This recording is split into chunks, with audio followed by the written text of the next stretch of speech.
ते कुणबी नोंद ते नियमानुसार त्या व्यक्तीला ते प्रमाणपत्र मिळालं पाहिजे, हे कायद्यात आणि नियमात आहे. शिंदे साहेब, तुमच्याकडे कुठली तरी नक्की जादूची कांडी आहे. त्याचं कारण हे आहे की तुम्ही मुख्यमंत्री असताना, तुम्ही आता उपमुख्यमंत्री असताना तुमच्यावर जरांगेंचं एवढं प्रेम आणि फडणवीसांवर तेव्हाही राग, आज तर राग राग अशी परिस्थिती आहे. हे इथे आहे, तिथे दिल्लीत सुद्धा भाजपच्या नेतृत्वाचं तुमच्यावर एवढं प्रेम. नक्की काय आहे हे सगळं?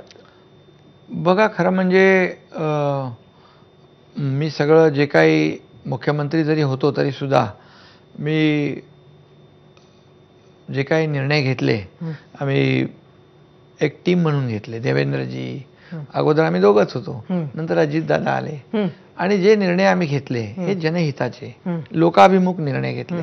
जे अगोदरच्या सरकारने काही खोटे स्पीड ब्रेकर टाकले होते ते आम्ही काढून टाकले. मग ते विकासाचे प्रकल्प असतील, मेट्रो असेल, कारशेड असेल, नागपूर मुंबई बाळासाहेब ठाकरे समृद्धी महामार्ग असेल, अटल सेतू असेल, कोस्टल हायवे असेल, अनेक प्रकल्प, ते मी आता सांगत नाही. खूप प्रकल्प आपण मार्गी लावले. मग अगदी वेळेच्या अगोदर ते पूर्ण केले आणि टप्प्याटप्प्याने त्याचं आपण लोकार्पणही देखील मुंबईतलं, मुंबई MMR मध्ये मेट्रोचे मोठे प्रकल्प, आणि जे केलं ते आम्ही अगदी उघड्या मनाने केलं.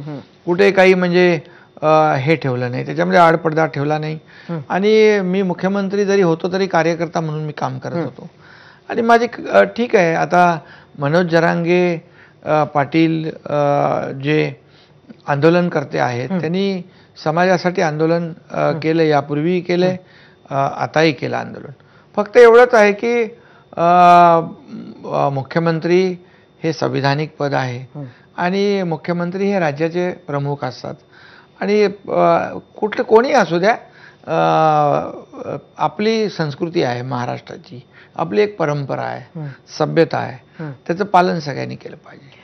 पण मी उघडच विचारते की ते ज्या पद्धतीनं आपली स्तुती करतात आणि ज्या पद्धतीनं फडणवीसांवर टीका करतात, त्यामुळे कुठंतरी त्यांनी तुम्हालाच संशयाच्या भोवऱ्यात अडकवलं असं तुम्हाला नाही वाटत का? म्हणजे जे राज ठाकरेंचं जे वक्तव्य होतं, बघा, मी कोण काय बोलतोय, कोण माझ्यावर संशय व्यक्त करतोय, त्याची चिंता मी कधी करत नाही. माझं इंटेन्शन अगदी क्लिअर असतं. मी त्या अशा गोष्टींना कधी घाबरलो नाही, घाबरणारही नाही. आणि मी जे करतो ते लपून छपून नाही करत, अगदी उघडपणे करतो. जे या महाराष्ट्राने पाहिलेलं आहे, देशानेही पाहिलेलं आहे, आणि जगातल्या अनेक देशांनीही पाहिलेलं आहे. त्यामुळे मी माझं काम लपून छपून नसतं. मी जे करतो मन मोकळेपणाने करतो. आणि असले हे सगळे जे काही कोण आरोप करतात त्याला मी उत्तर देण्याची आवश्यकताही मला वाटत नाही. आणि मी जे लोक लपून छपून काही लोक करतात असले धंदे मी करत नाही. आपण किमान फडणवीसांच्या बाजूनं बोलायला समोर आला. दादा तर अजितदादा एकदम बॅकफुटवर दिसले या संपूर्ण प्रकरणात. काय, कुठं होते दादा? आम्ही एकत्र बैठकीला होतो.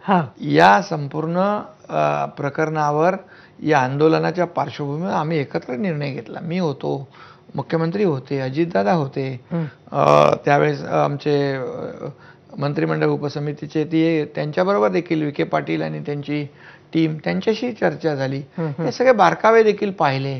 कायदेशीर आम्ही सल्लामसलत केली.